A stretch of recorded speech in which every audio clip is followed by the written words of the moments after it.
ڕێزگرتن لە ئینسانی خراپ، لە مرۆڤی خراپ و دوو لە ڕێبەرەسان دەم شەڕ و بوختیان چی لەو کەسەی کە بەڕاست و بەچەپە ناشرینت دەکات ڕێزی لێ بگری، ئەمە ترسنۆکی نییە، ئەمە بێغیرەتی نییە، ئەمە دووڕووی نییە، ئەمە زەلیلی و سەرشۆڕی نییە. ڕێزی لێ بگرە بۆ ئەوەی ناشرینت نەکات. ئیمامی ئەبوو دەردا سەحابەیە ڕەزا و ڕەحمەتی خوای لێ، ئەمە پێڵێن مودارات. مودارات چییە؟ ئەفەرمێ خەڵکی وا هەیە بەدەمیەوە پێ ئەکەنم، بەدەمیەوە پێ ئەکەنین، قسەی خۆشی لەگەڵاکەن، بەڵام دڵمان لەعنەتی لێ ئەکا، دڵمان لەعنەتی لێ ئەکا، بەڵام ڕێزی لێ ئەگرین بۆ ئەوەی لە شەڕەکەی سەلامەت بین. پەنا بخوا خەڵکی وا هەیە بەلاتە بڕە زەرەر لێدەدا، هەر بتبینێ تووشی زەرەرەبی، ئەوە نەخراپە. پەنا بخوا بۆ ئەو کەسانە شانازی بەخۆیان نەکەن، بەخوا من ئەوەندە مهمم خەڵکی لێ مەترسێ. تۆ بەدبەختی هەی قوڕ بەسەرت، تۆ خراپترین مرۆڤی لای خوا، تۆ عاقڵ نیت، تۆ کەسێکی هیچ کەسێک لە تۆ سەلامەت نییە، تۆ لای خوا زۆر خراپی، شەڕترین و خراپترین مرۆڤی. بۆیە دڵخۆشمە بە بەخۆتا بچۆرە تۆ بۆ بکە بگەڕێرە بۆ لای خوا.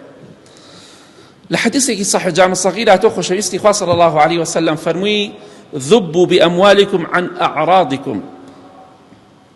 ئەی خەڵکینە، ئەمە وەسیەتی پێغەمبەری خوایە صلی الله عليه وسلم بۆ ئێمە. ئامۆژگاری ئەوە چی؟ ئامۆژگاریەکمان دەکات.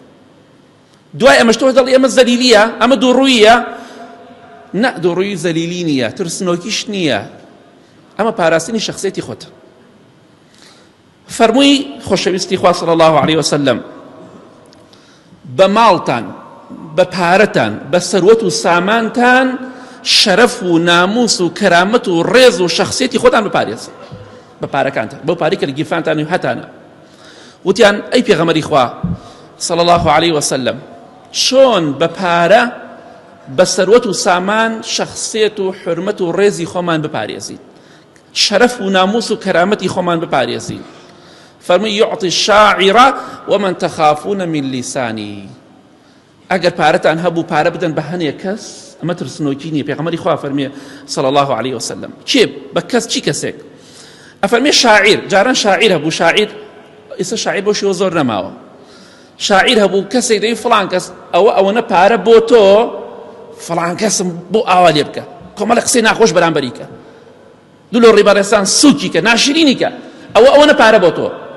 شاعیرەکەش کۆمەڵی شعری زۆر ناشرینی بۆ کەسا ئەوت و ناشرینە کرد. ئەفەرمێ شاعیرێک هەبوو، زانیتان ئاوا خراپە، شاعیری خراپ نەک شاعیری باش.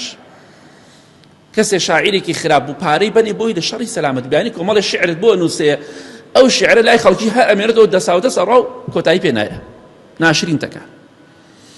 وتەفەرمی ومن تخافون من لیسانه، بە پارە و بە سەروەت و سامانی خۆتان ڕێز و حرمەت و شخصیەت و کەرامەت و شەرەف و ناموسی خۆتان بپارێزن، پارە بدەن بەو کەسانی ومن تخافون من لیسانی، ئەوەی کە لە زمانی ئەترسی، لە زمانی ئەترسی، ژنەیە پێوە پارەی بەرێ، ڕێزی لێ بگرە بۆی سەلامەت بی. مەڵێ من لەسەر حەقم. خۆ پێغەمبەری خوا صلی الله عليه وسلم حەق نەبوو دەترسا لەو شتانە، حسابی بۆ شتانە دەکرد، حەزەری دەکرد. مەڵێ من باکم نییە، ئەبێ باکت هەبێنێ جار، هەنێ کەسەیە خۆشت نایە بەڵام ڕێزی لێ بگرە. ئەمە دووڕووی نییە، چونکە خۆشەویستی خوا فەرمی صلی الله عليه وسلم ئەوەی لە زمانی ئەترسی یارمەتی بدە. جارێ خزمێک تێ زۆر خراپە، کاکە چاکەی لەگەڵا بکە، ڕێزی لێ بگرە، پارەی بەرێ، خزمەتی کە، داوەتی کە، بەس بۆ ئەوەی حەیات نەبات، بۆ ئەوەی حەیات نەبا.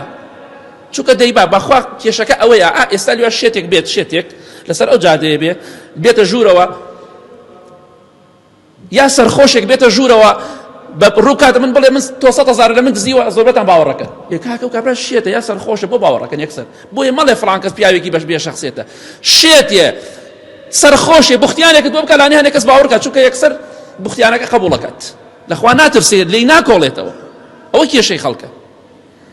پارەتان هەبوو، بە پارە ڕێز لە هەنێک کەس بگرن، داوەتێکی پارەی دەیتێ، هەدیە دەیتێ بۆ ئەوەی ناشرینت نەکا. خزمێکتەیە خراپە، هەدیەی بۆ بەرە بۆی لە شەڕی سەلامەت بی. ئەمە وەسیەتی پێغەمبەری خوا صلی الله عليه وسلم کە خۆمان بپارێزین، شخصیەتی خۆمان پارێزین بە پارە. لە کەسێکە لە زمانی دەترسی،